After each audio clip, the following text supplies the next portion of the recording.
നമസ്കാരം. In the case of Balasore accident, which was a very tragic accident, the matter was investigated by technical teams as well as by CRS and later on by CBI. All the three reports have already been submitted. Based on the investigation done, a charge sheet was filed against the persons concerned. I would not like to take the names. My friends will say it's a communal angle, but there is definitely, I'm not going to take the names here. But Honorable Speaker, sir, the matter has been investigated threadbare. All the actions have been taken.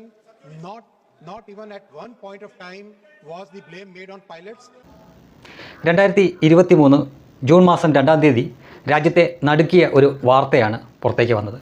ഒറീസയിലെ Balasore എന്ന സ്ഥലത്ത് ജില്ലയിൽ signal തകരാറ് കാരണം ഒരു യാത്രാ train ഒരു goods ട്രെയിനിലെ പാളം തെറ്റി ഒരു ഗുഡ്സ് ട്രെയിനിലേക്ക് ഇടിച്ചു കയറുകയും പിന്നീട് കുറച്ച് നേരത്തിനകം മറ്റൊരു ട്രെയിൻ കൂടി അതിലേക്ക് ഇടിച്ചു കയറുകയും ചെയ്തു. അങ്ങനെ വലിയൊരു അപകടം, ആ വലിയൊരു അപകടത്തിന് രാജ്യം സാക്ഷിയായി. ഏതാണ്ട് 300ഓളം ആളുകൾ ആ അപകടത്തിൽ അവർക്ക് ജീവൻ നഷ്ടപ്പെട്ടു. നൂറുകണക്കിന് ആളുകൾക്ക് ഗുരുതരമായും അല്ലാത്തതുമായിട്ടുള്ള പരിക്കുകളുണ്ടായി. അന്ന് തന്നെ അതിൻ്റെ വാർത്തകൾ പുറത്തേക്ക് വന്ന സമയത്ത് അതിന് പിന്നിലൊരു അട്ടിമറി ഉണ്ട് എന്ന തരത്തിൽ ചില സംശയങ്ങളും ചില കോണിൽ നിന്ന് ചില ആരോപണങ്ങളൊക്കെ ഉയരുകയുണ്ടായി.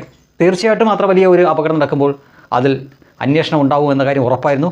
അങ്ങനെ അന്വേഷണ റിപ്പോർട്ട് പൂർണ്ണമായിട്ട് ഇപ്പോൾ കോടതിക്ക് മുന്നിൽ എത്തിയിട്ടില്ല. പക്ഷേ എങ്കിലും റെയിൽവേയുടെ വകുപ്പ് കൈകാര്യം ചെയ്യുന്ന അശ്വിനി വൈഷ്ണവ് എന്ന മന്ത്രി കഴിഞ്ഞ ദിവസം പാർലമെൻറ്റിൽ പറഞ്ഞ ചില വാചകങ്ങളാണ് നിങ്ങൾ ആ വീഡിയോയിൽ കണ്ടത്.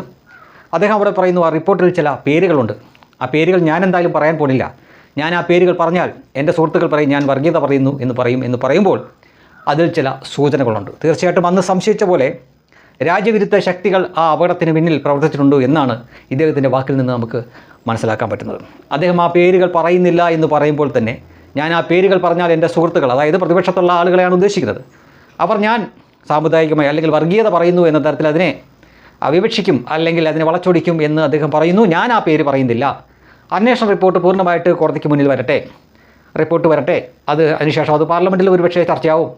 അപ്പോൾ മാത്രം തീർച്ചയായിട്ടും നമ്മുടെ ഇവിടുത്തെ മാധ്യമങ്ങൾ പൂർണ്ണമായ അർത്ഥത്തിൽ ആധികാരികതയോടെ ആ വാർത്ത പുറത്തേക്ക് വരുമെന്ന കാര്യം ഉറപ്പാണ്. പക്ഷേ അദ്ദേഹം പറഞ്ഞ ആ ഏതാനും വാക്കുകൾക്കുള്ളിൽ തന്നെ ഇതിൻ്റെ സത്യം ഒളിച്ചിരിപ്പുണ്ട് എന്ന കാര്യം ഉറപ്പാണ്. അല്ലായിരുന്നുവെങ്കിൽ അദ്ദേഹം കുറച്ചുകൂടി തെളിച്ച് അങ്ങ് പറയുമായിരുന്നു. ഇത് ഞാൻ ഈ പേരുകൾ പറയുന്നില്ല. ഇപ്പോൾ അശ്വിനി വൈഷ്ണവിനെ സംബന്ധിച്ചിടത്തോളം അദ്ദേഹം നമ്മൾ സ്ഥിരമായി കാണുന്ന രാഷ്ട്രീയ പ്രവർത്തകനോ രാഷ്ട്രീയ ജീവിയോ ഒന്നുമല്ല. അദ്ദേഹം രാഷ്ട്രീയത്തിലേക്ക് വന്ന ആളാണ്. അദ്ദേഹത്തിൻ്റെ മികവ് പരിഗണിച്ചുകൊണ്ട് അദ്ദേഹത്തിന് സ്ഥാനം കൊടുക്കുകയാണ് ചെയ്തത് നരേന്ദ്രമോദി.